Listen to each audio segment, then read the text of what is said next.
Hey, thanks for clicking that link. I am Harbinger50, the Nerd Jack Gamer, and this is your favorite channel on the YouTube. Now, this is my first episode, so let me tell you what it's going to be about here. I want to blend two of my favorite activities and invite you all to join me, and that's going to be gaming and fitness. Now, stereotypically, fitness is not a priority on many gamers' lists. And I want to change that. I want to break that stereotype with your help. So what I'll be doing is eventually picking an exercise, let's for example say push-ups, and I'll start off with, say, since it's me, we'll say 20 push-ups, and then we'll get to the gaming. Now maybe you can do 20, maybe you can do 40, maybe you can only do one. That's fine. Start with one, build from there. But the idea is to mix the two, get better at gaming. You know, it's supposed to be fun, so that's always a goal, and get better at being fit, being healthy, living a slightly more active, healthy lifestyle. But for now, since this is my first video, I'm just getting my YouTube feet under me, getting used to looking out at you all in the camera, and bracing for those wonderful trolling comments that will be coming, I have no doubt. So hopefully this will be entertaining for everyone involved, and not just because I fuck shit up. Yes, it's going to be one of those kind of channels. So we're going to get right into it. My first game I wanted to do is an old classic RPG from when I was growing up, and that is this old gem right here, Betrayal at Krondor. It's a turn-based role-playing game. It is based off the books of Raymond E. Feist, which originally started with his Rift War saga. I haven't read all of his books, but I read those, maybe his first 7 or 8 books back in the day. Loved them. And of course, this video game came out, and one of the misconceptions is that he actually wrote the story for it. The actual main writer, I believe, was Neil Halford, not Rob. And it's one of the great games that I played growing up. So we're gonna do a let's play of it. Now here we go. We're gonna get right into the game, and I'm not gonna read all this. I will give you enough time to pause the video and read it if you really want, since this is a let's play. Don't really want to skip anything. So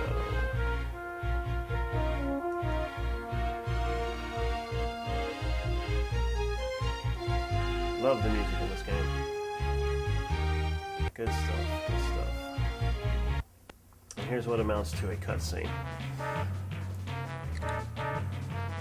Fantastic MIDI sound effects. You get the quality CD score. The music is CD quality, but the sound effects, for whatever reason, they went with the shitty MIDI. Back in the day when I was playing this off the old CD-ROM, it had the quality sound effects as well, and I'm not entirely sure why they did not include that in this video game, this version of the video game, which is brought to you by GOG, GOG.com. If you haven't heard of them, jump on that website. Lots of old games. I believe they have new games as well, and they always have some massive sales going on. I think I got this one for about $5, and it was a package with a couple other games. So, had a dead body. That was the guy we just saw getting killed. We can search him. He has lockpicks, pick locks, whichever way you want to say it. We'll give them to our guy Locklear over here. You can see very strong RPG elements in this game. Strong story. That is what I love about this game. Yes, it's single player. Back in the day there was barely any multiplayer. You might have had Doom. You have to have side-by-side computers most of the time, because who had modems back then? Alright. So, every once in a while you just need a good, strong, single-player RPG where you don't need anybody else to play it except yourself. So we got 3 characters. That is all you will ever get in the game. Sometimes it's less. We have Locklear, we have Owen, we have Gorath. He is a dark elf from the north, also called in this fantasy world. They are called the Moradel.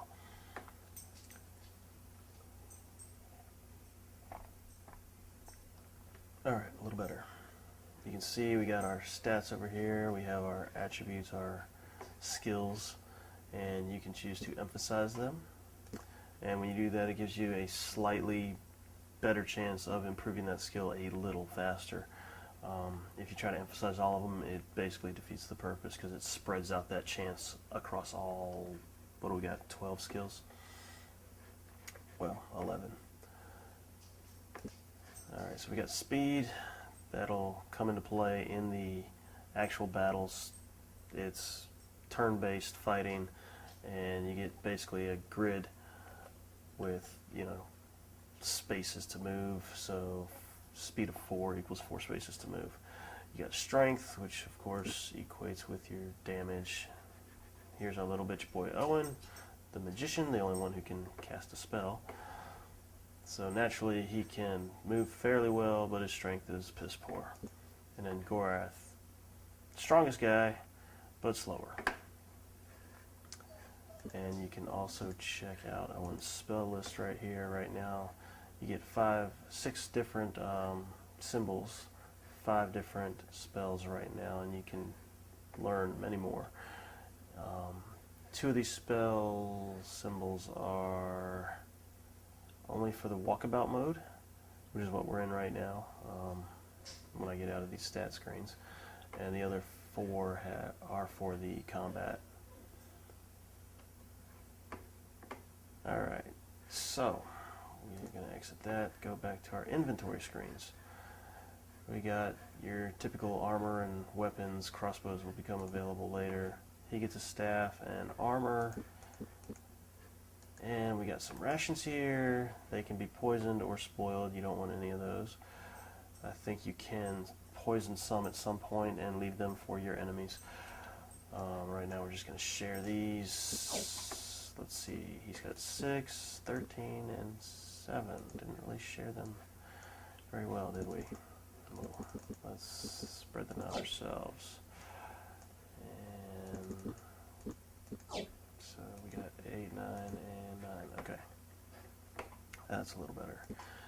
And that is important because you do need your rations. As you can see right here, we got a campfire. It shows you the time of day. And as the day goes on, I think you use 1 ration per day. So you always got to have some, or you'll start to starve and lose life, and I think eventually die. Another part of this is when it does get dark, visibility does become less. The enemies on the road will be harder to see, and will be able to sneak up on you instead of you sneaking up on them. So generally, if you get too late in the day, you want to camp so that you can get back to daylight and rest your party, because if you don't, after a while they will just force you to, if I remember correctly. So here's our spell icon, and you can switch between the 2. Right now he only has Scent of Serg, which lets you sense trapped chests. There are chests in this game.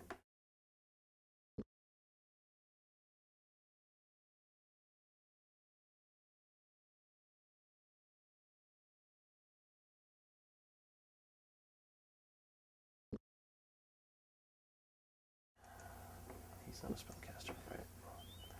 So we've already pillaged that guy. So the next thing we want to do is I will go find one of those word chests, which I know is nearby. But first, story time.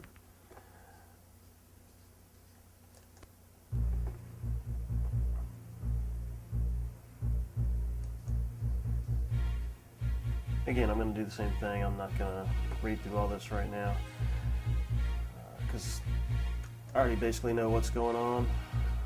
I've played this a lot in the past.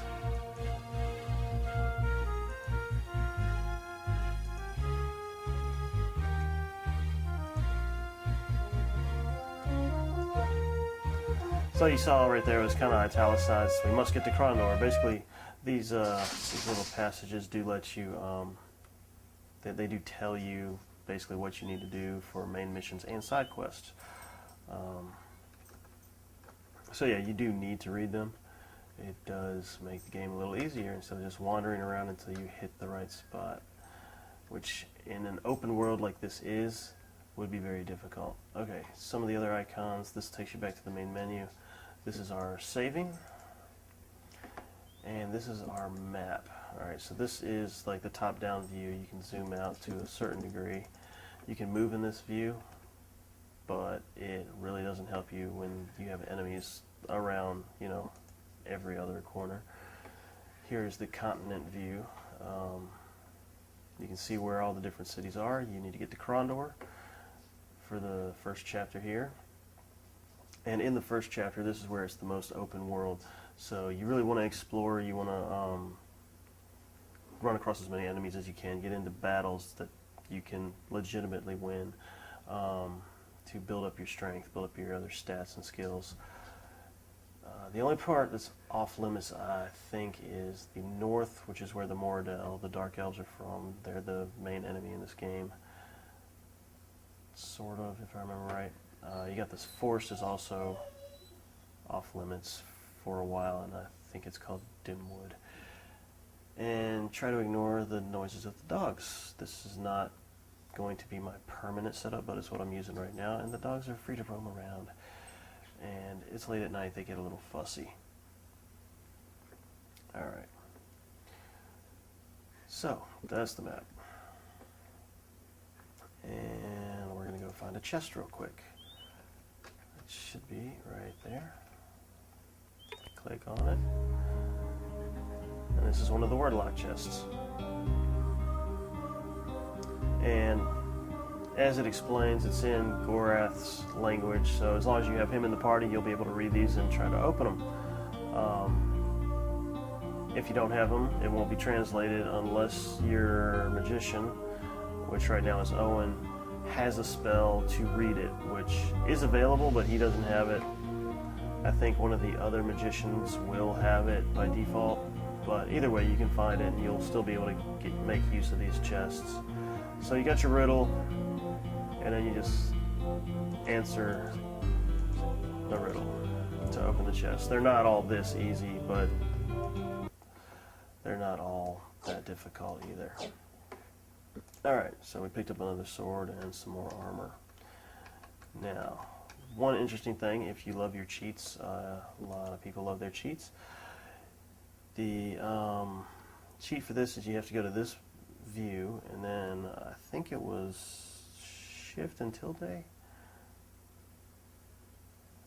or Alt Shift and tilde. There it goes. Now, this is a cheat for the Master Motherlode chest in each chapter. It gives you all kinds of money, helpful weapons, and things like that. And generally, it'll have like quests or you know, your main chapter objective items if you need them. If there are any that you do need, it'll likely be in here. So you can just skip all the story and just run straight to wherever you're supposed to go.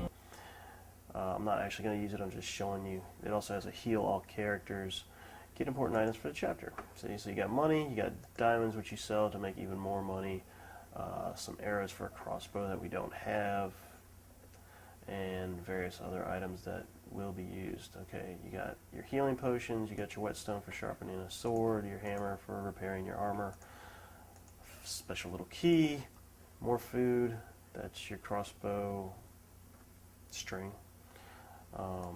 herbal pack we already have, more lockpicks, rope, you will need them occasionally in some of the sewers and mines and caves. There's pits you have to swing across. Shovel, you can dig up graves. Torches again for those caves and mines so that you can see where you're going. What is this one? The anti-venom.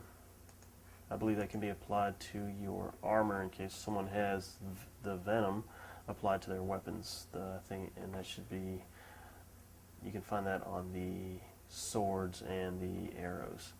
And then you get books, and books have uses. This one is one of the more general books. It can, once you read it, the first time you read a book, it'll, whatever stat it's supposed to increase, it'll increase it a decent amount, like anywhere from 3 to I think 5 or 7%. I don't remember exactly. And after that, every time you try to read it, there's a small chance of increasing that same stat, but it's not every single time. So you can't just sit there and read a book like this one has 100 uses, and you're like, oh, I can read it 100 times and it'll improve that stat up to 100. No, it doesn't work like that. But what you can do is stock up on food, stock up on books, and then, because as you read books, the time actually passes in the game, and you will eat your food. And if you just keep reading books, you'll run out of food and start to starve. So one of the things you can do if you're going to go full cheat mode is stock up on food, stock up on books, and then just read. And what you want to do is emphasize the skill that you're trying to focus on, that the book focuses on, and it'll improve that much faster. So now let's see if we can go find a battle so I can show you one of those. I think we'll run into a city first. Yep, this is one of the smaller towns that you can actually walk through. There's ones that you can walk through, and then there's ones that you actually just see the picture of up on the screen, and you get to click on the little parts of the town that you need to go to instead of actually walking through it. Those tend to be the big cities of the world. Here we've got Owen's little story. Basically, he just passed through this town a little while ago, and he doesn't want to raise suspicions. Gorath's asking, where can we find supplies? He's like, here. So that's what we're going to do. There's other houses, and you'll learn that these bigger ones in some of the other towns tend to be inns, like one of them will be, but not in this town. Just to, be the exception that proves the rule, as that stupid saying goes. The brown ones are normally your shops, and they can specialize in different things. This one is basically weapons and armor. We don't have much of anything in ways of gold, so what we want to do is find our best haggler, which is Owen, Mr. Pretty Boy.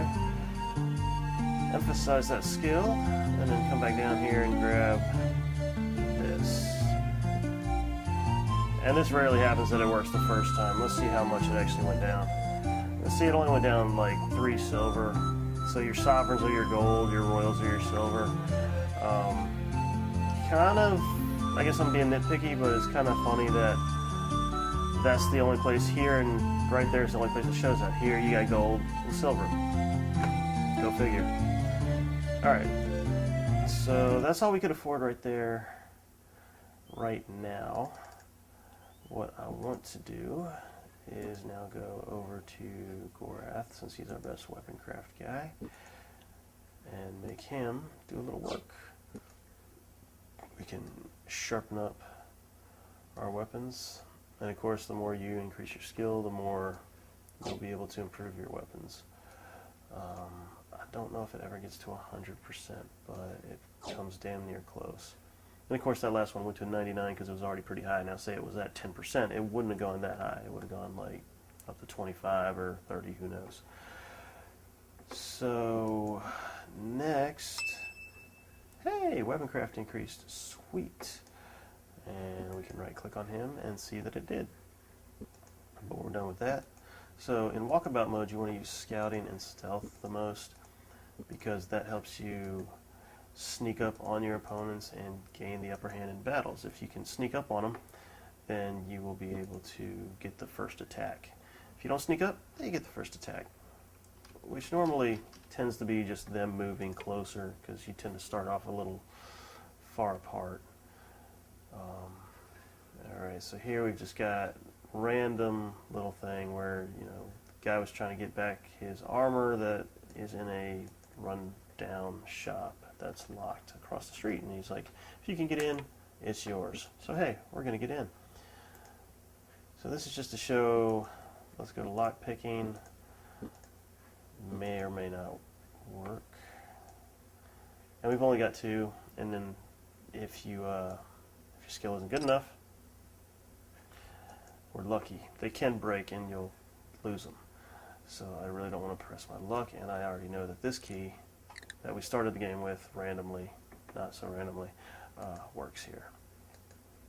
And what's inside? More armor. So, actually I forgot to give him armor, so let's give him that armor, and we'll give him that armor, and we'll swing this armor over to him. Now see, these two are basically the same class of character. We'll just call them a knight or a soldier. You got your sword, they'll get a crossbow, and they have armor. They're generally going to do most of their attacks close up, but they have the option for range attacks once they get a crossbow. Now, Owen is our magician. He can attack up close, but he's super weak. Real pansy, this one. And you're going to want to keep him at a distance so that he can cast his spells. Because if someone's adjacent to him, he can't cast the spells. So I'm going to give him the weakest armor, because ideally, he's not going to be getting hit unless there's ranged attacks, in which case, he's screwed. So, what I'd really like is to get a little more money before going back and buying that, trying to buy that hammer. I want that hammer so we can start repairing our armor. Let's go ahead and save. Did I take you back up? No. Everybody? Okay.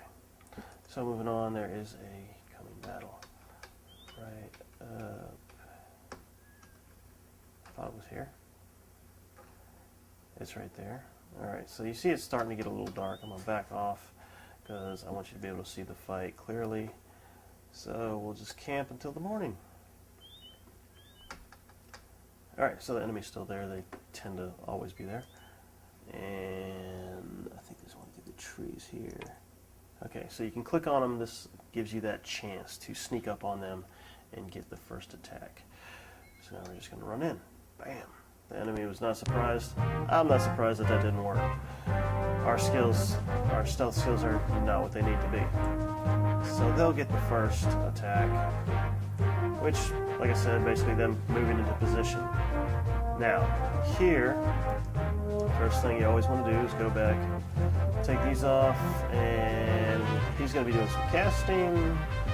They're going to be doing some melee.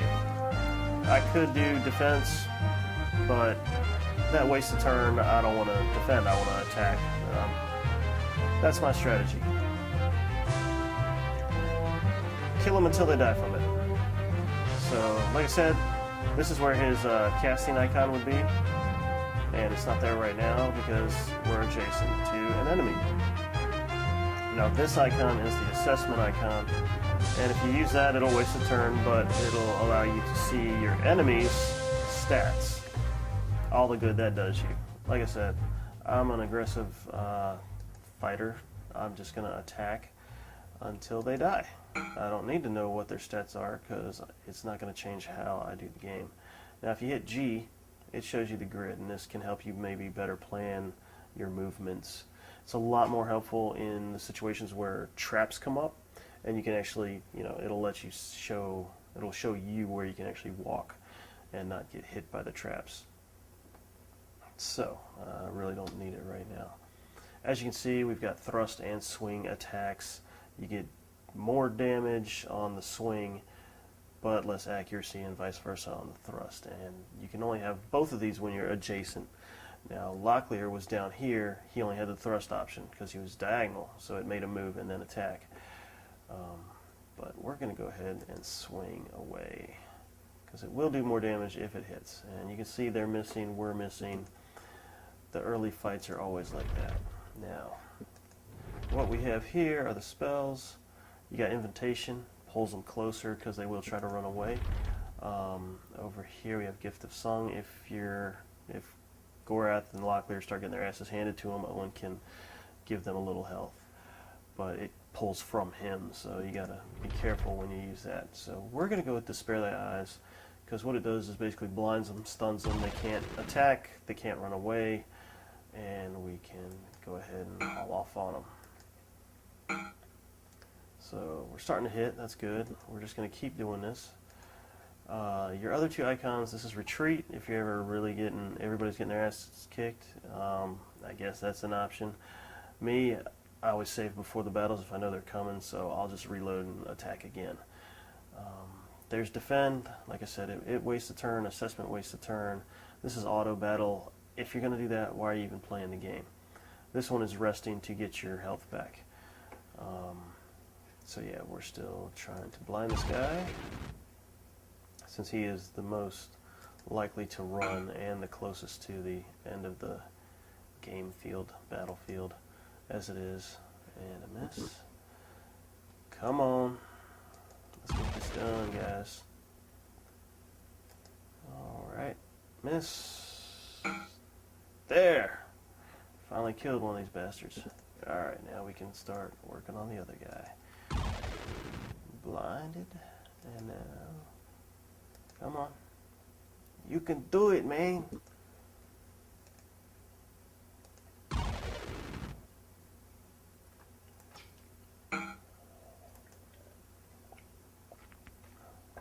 Oh, this is painful. Come on, get him. But as you can see, turn-based fighting, and it's all about how you want to go about it. Swinging or thrusting. That's what she said. Alright. We should be getting there.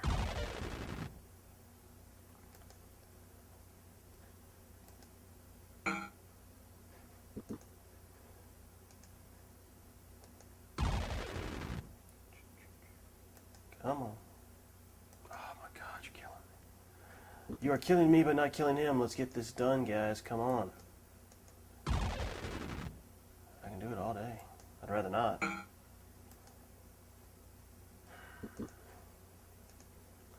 Three on one. He's really holding his own here by not doing a damn thing. Oh, he's blind and you still can't hit him. This is embarrassing, guys. Come on. There we go. He was alive. Unlike his enemy drowning in a pool of his own blood. Alright. So, now we can loot their bodies. Another sword. More armor. Rations. Always check them. Spoiled. You don't want them. Make you sick. Lose your life. Alright. This guy. What do you got? More swords. More armor. And you can see with the armor, it takes up more space. I think it takes up 4 spaces. Something like this takes up 1. That takes up 2. So you can see you can quickly fill up your inventory with just carrying armor. And generally, you know, you don't want to fill up on wasted. You don't want to waste your space. We'll go ahead and take these guys back to the scouting and stealth. Weapon craft. All right. So let's sharpen some swords. And of course, everything has uses. We're down to 15 on this. When it runs out, you got to buy another one. All right, let's switch. All right, we'll give you. Let's give you this one. Drop it in there. We got 86. Drop that up there. Armor. All right, let's give you some better armor. There. Alright, so we got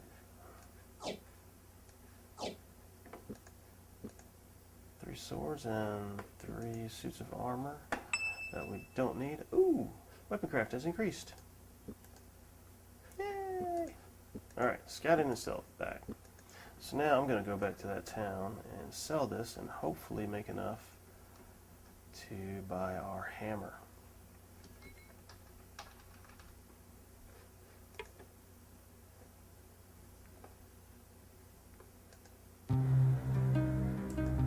Hey buddy, we're back. Always want to haggle. I don't want to pay full price for anything.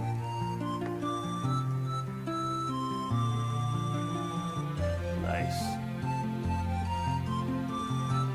Let's see what we get. I don't think we're going to get enough. Maybe. Ah, what was it? Fuck. What else do we got? Alright, let's sell the cheapest one.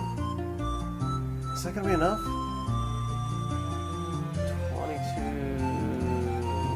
2034. I think it's gonna be just enough, isn't it? Yeah. Alright. Oh, let me just let him buy it. Alright. Now, you thought we were broke before. We are dead ass broke. I did not mean to do that. Get out of here. Alright. So, now we can basically do the same thing with our armor. We'll emphasize that one. And let's drag everybody's armor over here real quick. Yeah. Alright, we'll give that one back to him.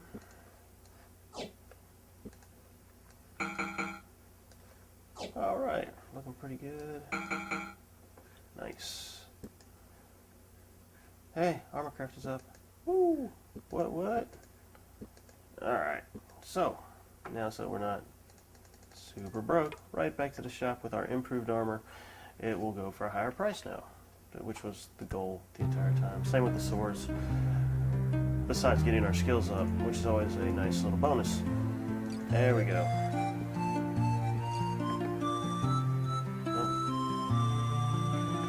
Alright, so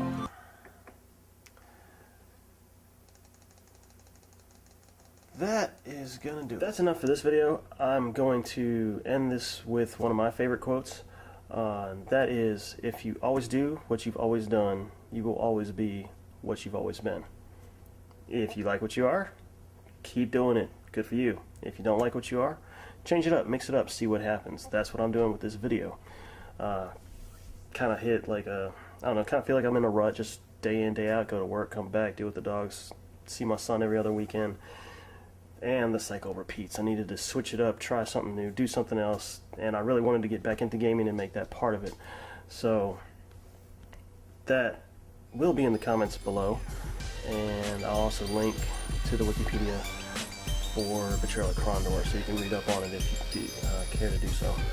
And I want to thank everybody for watching my video. If you liked it, hit the damn like button. That's what it's there for. Subscribe if you want. I would appreciate it. And feel free to troll below. I'll see you in the next video.